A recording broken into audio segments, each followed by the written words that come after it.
जब हमें भगवान का आश्रय होता है और भगवान का नाम जब हम बहुत अधिक मात्रा में करते हैं तो हमारे अंदर ये सामर्थ्य आ जाती है कि हम मृत्यु जैसे कष्ट को भी हंसते हुए स्वीकार कर लेते हैं। हर समय अपने कर्तव्य का पालन करते हुए धर्म पूर्वक चलने की चेष्टा कर रहे हैं और शरीर पीड़ा, कई तरह की बहुत सी विपरीत परिस्थितियां शरीर में है, लेकिन उनको कुछ ना गिनते हुए हम आगे बढ़ रहे हैं। क्यों?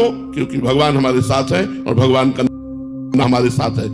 भगवान और भगवान का आश्रय ये हमको हर समय बल देता रहता है। हम उसी बल से गर्जना करते हैं, हर समय हम उत्साहित रहते हैं। किसी ने एक बार पूछा कि कैसा उत्साह रहता है, तो उनका कैसे बतावें, ऐसा समझो जैसे नवीन लड़के का किसी सुंदरी स्त्री से ब्याह तय हो गया हो तो उसको कैसा लगता है।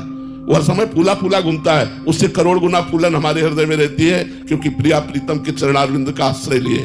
तो आपका जो प्रश्न है कि हर विपत्तियों से हम कैसे लड़ सकते हैं, नाम जप और भगवद आश्रय, आप खुद देखिएगा जब शरीर परेशान होता है तब ज्ञान नहीं सूझता है। ध्यान रखना, ना उपदेश सुनना अच्छा लगता है और ना उपदेश देना अच्छा लगता है, और यहां उसी स्थिति में उपदेश हो रहा है। प्रतिपल हम तत्पर रहते हैं, जैसे नौजवान आदमी अपने कर्तव्य पर, ऐसे हम कर्तव्य पर तत्पर रहते हैं। तो हमारे उदाहरण से आप अपने आप को बलवान बना सकते हो कि हमारा भी शरीर पांच भौतिक है, हम भी मनुष्य हैं, लेकिन भगवान का आश्रय लिए हैं, राधा नाम जप करते हैं तो दहाड़ते रहते हैं, कोई परेशानी नहीं, बिल्कुल कोई दुख नहीं, कोई चिंता नहीं, कोई शोक नहीं। हर समय हमारे अंदर एक नया जोश रहता है। वो जोश तुम भी भरो। अविनाशी के बच्चा हो, जरा से दुख में बिलिल आ गए, जरा से सुख में फूल के अहंकार से युक्त हो गए, ये नहीं, ऐसे महान बनो कि चाहे जितना सुख आवे अहंकार ना आवे, और चाहे जितना दुख आवे हम कभी शोक से उदास ना हो जाएं, हम रौंदते हुए दुख को चले, क्योंकि भगवान के बच्चा हो, अविनाशी का बच्चा हो करके इन विनाशी बातों पर रो रहे हो, छोटी छोटी बातों पर शोक कर रहे हो, निगेटिव बातें विचार करके डिप्रेशन में जा रहे हो, ये क्या है?